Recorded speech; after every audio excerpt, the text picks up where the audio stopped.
Let me tell you a story. This story starts in 2002. At this time I was living in Berlin, living in a flat in a 6-story house which was surrounded by other 6-story houses. There were lots of houses around there, lots of people living there. Fortunately, it was kind of the outside of Berlin, and we had a big park right in front of the house. So we could go out into the green area, had a walk there. So that was possible for us. At this time, I got an offer for work in Norway.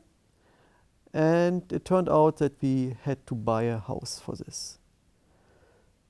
That was, of course, not that easy for us because we never had a house before. We didn't really know what is important for a house. So we didn't really know what kind of house we needed. So what we did is we discussed a lot about this. We had first a discussion between the parents, so my wife and me, we discussed. Next, we also talked with the kids. We had ideas what we wanted to do, and we collected requirements. And finally, we had a workshop where we sat together, all 5 of us, and tried to collect the things that we needed to do. So there were things like short way to work, short way to school. The kids wanted to have their own room. We wanted to have a garden. The house should be light. And there were also some kind of strange requirements, like we wanted to have a balcony, which of course is a nice idea to have a balcony when you are in Berlin, in a flat surrounded by other big houses.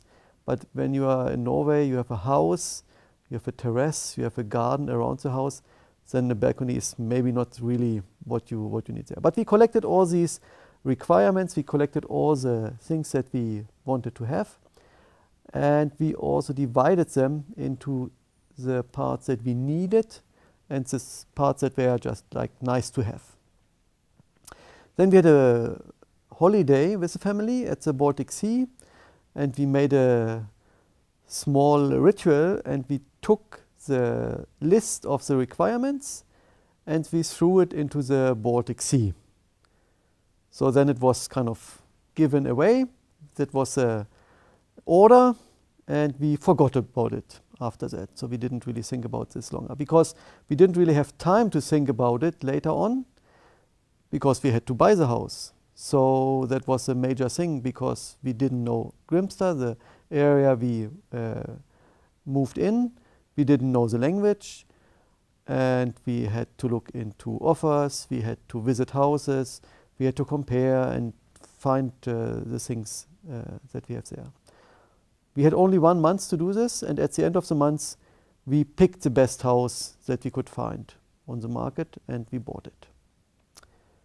Then we moved to Norway, we moved into the house, and it was a very busy time. Kids had to go to school, we had to go to work, everything had to be sorted out. And it took some time before we unpacked everything. And some months after moving in, we unpacked one of the boxes, and we found in this box, we found a copy of the list of requirements. And then we compared. We didn't really remember what was on the list, but we compared then with the house that we had bought. And it turned out that we had fulfilled all of the requirements, each and every one of the requirements. Even the balcony, everything was in place in our house. So it turned out that this list of requirements was in our heads all the time, although we didn't really know it, and it had guided us for buying the house. So that was a story about how the goals can lead you to results.